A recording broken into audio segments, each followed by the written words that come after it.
Obviously went right down to the wire, but proud of our guys, the way they hung in there and played the full game and found a way to win at the end, which is really all that matters. Nothing else matters in comparison to that. So that was positive.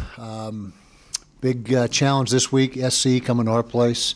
They're playing well, really dismantled Colorado in their game on Saturday, and has already played 5 conference games. They're 4-1 in league play and doing a nice job, and maybe the most talented team in the conference, just man for man, and just what you'd expect out of an SC team year in and year out as far as their talent level. So got to be at our best this weekend, and we hope to do that.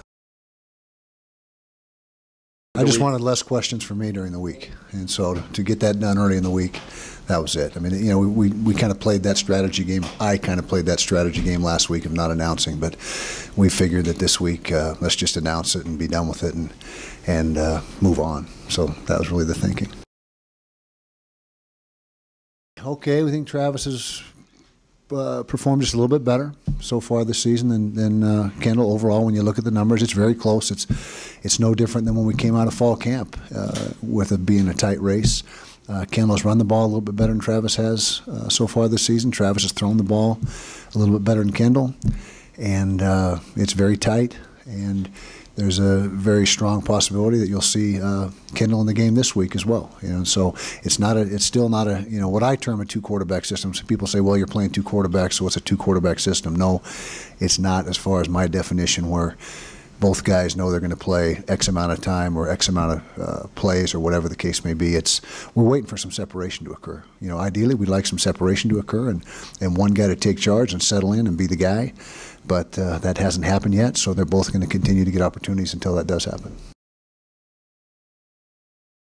Well, we go by just how we're functioning offensively, how efficient we're being, how we're moving the chains.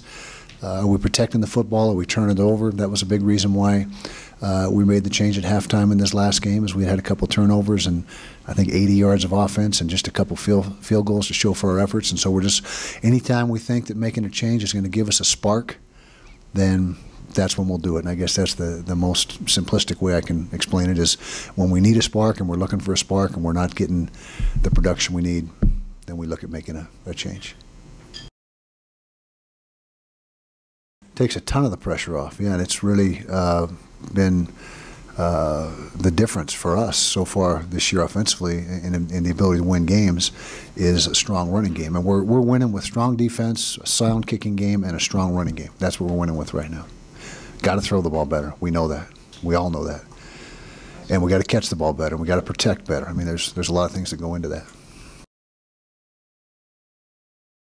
We got to do whatever we think is right for that particular week, and that's certainly one of the factors that we control as far as tempo, and so we'll make that determination as we go through the week what the best, which tempo gives us the best chance to win. And we've been fast early in the season. Then we went to a situation where we slowed the tempo down until we got the first down, and then at UCLA in the second half we slowed it down mostly the entire half. And so we just got to do whatever we feel will give us the best chance to win, and that's what we'll do. Is adjust the tempo accordingly as per that. Well, I think it's constant adjustment as per where your strengths are, where your weaknesses are, and I don't think we're playing right now in the last couple of weeks as fast as we envisioned early in the season. But like I said, you got to do whatever you got to do to give yourself the best chance to win, and that's a constant state of adjustment and trying to determine who's your strengths individually, what are your strengths position group wise. And just continually, that's why we coach. I mean, that's why you get paid to coach, is to make those decisions along the way and strategize. And because tempo is definitely a strategy. I mean, tempo, fast tempo, slow tempo, that's definitely plays into the equation. And it's so.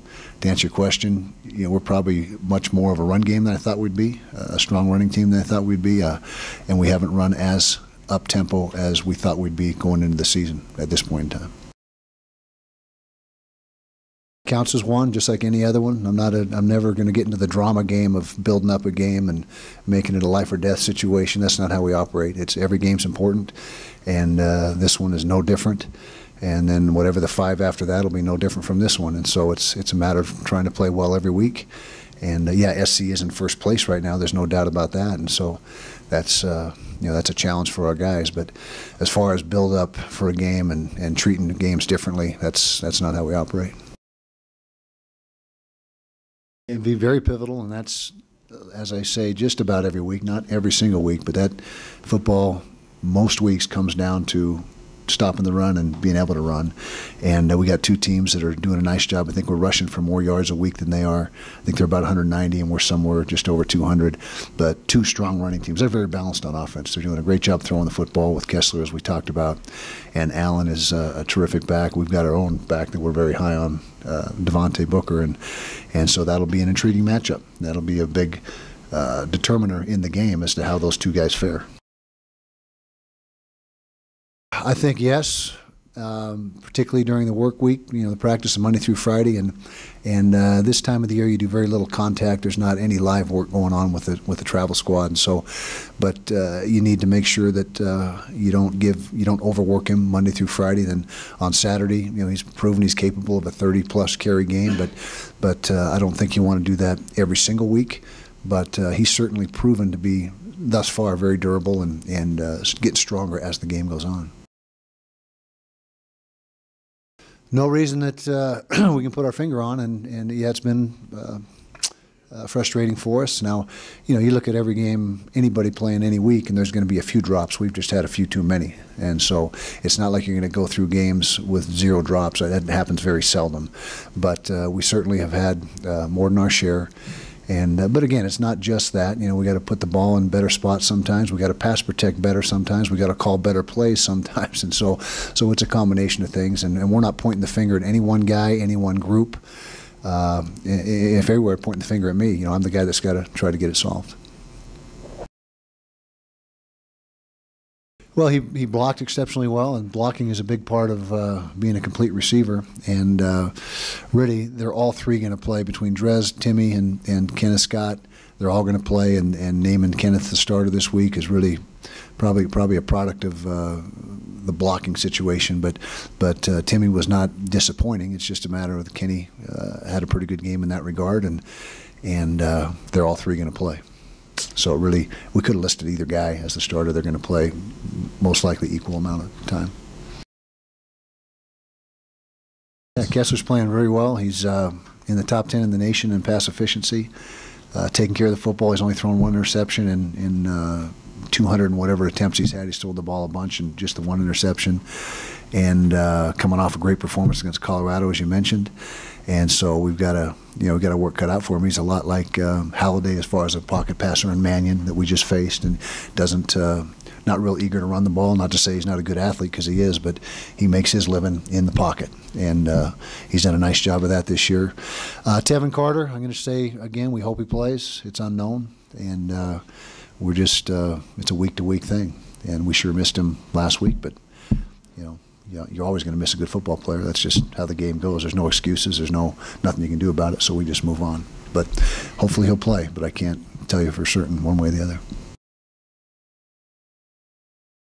Well, they had a good scheme going in, a lot of 2 tight, 1 back formations, and ran power play, and the Q kept the ball on the zone read a few times, and one time it busted off. I think it was about an 80-yard run, and so it was just one of those nights where Boston College got the running game cranked up, and yeah, everyone that plays SC, I'm sure, has looked at that game and tried to figure out if they can duplicate that, because they had like 400 and something yards rushing, but it was one of those nights where they were blocking up the run game exceptionally well, and SC was not defending the run game very well that night. There was no secret plays or anything unique they were doing other than just playing smash mouth football, and they did a good job of it. And then you look at the North, and everybody's got more than 1 loss except for Oregon, and so it's a unique situation where everybody's. It's not surprising, because going into the season we thought that it was a pretty balanced league and everyone was going to beat each other up. So I wouldn't say it's a surprise, but it certainly is different from the norm. It's a departure from what's normal. Mid-season, well, we're 5-1, and you are who your record says you are, who and what your record says you are. So I think we're doing a pretty good job. Certainly got things to work on. I mean, that's obvious. We're playing well in a lot of areas, and we got some deficiencies that we're trying to address. Which I don't know if there's any team in the country that can say, yeah, we're playing well in every single facet of the game. But I'd say being 5-1 through the first half of the year, we think we've positioned ourselves pretty good for the second half of the season, and we just got to take them one game at a time and try to go 1-0 every week. That's been our mentality so far this year, and that's got to continue. He's from the tape I've seen, he's a disruptor. He's a guy that demands double teams, and he's a very talented football player and one of the best defensive linemen, maybe the best defensive lineman in the country. And so we definitely have our hands full with him, and it'll be a challenge to make sure we try to somehow get him slowed down a little bit. Only our fourth year in. It takes 10, 20, maybe 30 years to get those rivalries really developed. Now some happen quicker than that. Something may happen in a certain game where there's bad blood right out of the gate, and all of a sudden there's a rivalry that's born. But I think that when you talk about how long we were in the other conferences relative to how long we've been in this conference, I think that we're not yet at that point with the rivalry games in this league.